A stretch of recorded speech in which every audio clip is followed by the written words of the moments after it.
खाओगे, जो तोड़ोगे, व्रत पारण करोगे, वो प्रसाद दूसरों को दो और फिर पाओ। इस प्रकार से एकादशी के नियम सहित यदि रखेगा, हो ही नहीं सकता कि इसके जीवन में परिवर्तन ना आए, हो ही नहीं सकता। पर हम रखते ही अपने मनमानी ढंग से है, शास्त्र का कोई नियम नहीं है। तो नियम तो यही बताते हैं ना कि हम पर कृपा कैसे हो। अगर हम बिना रास्ते के चलेंगे और जो राज्य मार्ग बताया है, नेशनल हाईवे बताया, उसमें ना चल करके हम चलेंगे गांव के गले चौबारों से, तो विलंब होगा उस कार्य को बनने में ना, समय लगेगा। और जब हम पूरे उस नियम से चलेंगे तो हमारे जीवन पे तुरंत बदलाव होता है, हमारे जीवन पर तुरंत उसका असर होता है। इसलिए इस एकादशी को अवश्य करें। तो ये जो रामदास बुड़ाना जी थे, ये प्रत्येक एकादशी को भगवान का व्रत रखते थे, लेकिन इनका नियम था, ये प्रतिदिन हर एकादशी को जाते थे। कहाँ? अपने डाकोर, जहाँ जगह है, जैसे अपना सहजापुर है, ऐसे ही एक जगह है डाकोर जी। क्या नाम है? डाकोर जी। तो वहां से ये जाते थे, द्वारिका बहुत दूर होती थी, ज्यादा ना कर पाओ ना, एक नियम रख लो। हम नहीं कहते 50 माना करो, यहाँ जाओ वहां जाओ, तीर्थों में। वैसे तो प्रत्येक व्यक्ति को ये 8 चीजें अपने जीवन में रखनी चाहिए। अगर ये 8 चीजें हैं आपके जीवन में, तो दुनिया में कोई भी ऐसा काम नहीं है जो आपको प्राप्त ना हो, आपको उसका फल प्राप्त ना हो। और जो बड़े बड़े विरक्त महापुरुष जिस स्थान को प्राप्त करते हैं, वो स्थान इन 8 चीजों का पालन करने वाले को मिल जाता है। पहला, संतों की और भक्तों की सेवा किसी भी माध्यम से कर सको,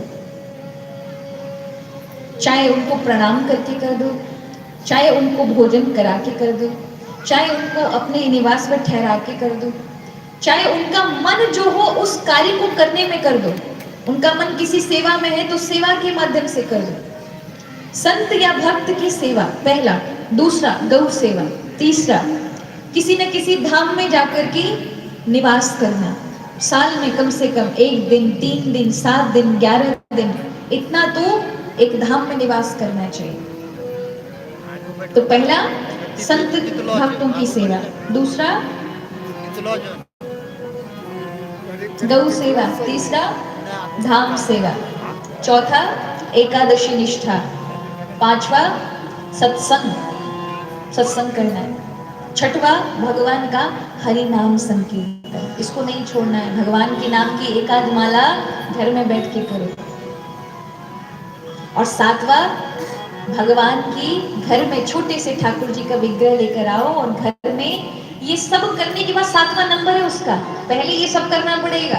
हम क्या करते हैं, कुछ करते धरते नहीं, सबसे पहले ठाकुर जी ले आएंगे, और होगा क्या, फिर आपसे सेवा नहीं बनेगी, क्योंकि जो भाव बढ़ाने वाली चीज थी वो तो आपने पालन की नहीं है।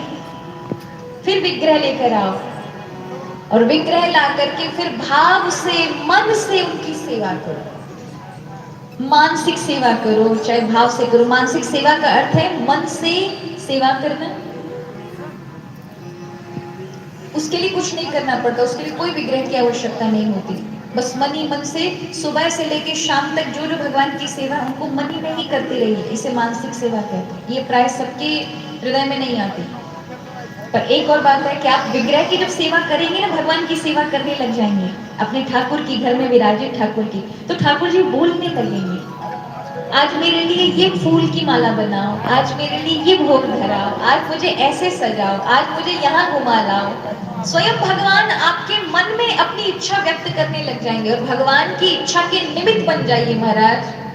वो जो जो बड़े बड़े काम कहे ना, तो आप बिल्कुल ये मत सोचिए कि हमारी अवस्था नहीं है, हमारी स्थिति नहीं है, हम तो ऐसे हैं, हमारे पास इतना धन कहाँ है, हम कहाँ से करेंगे।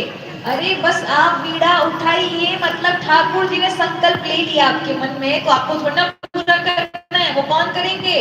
ठाकुर जी ही करेंगे। उस धन की व्यवस्था कराने का कार्य भगवान का है।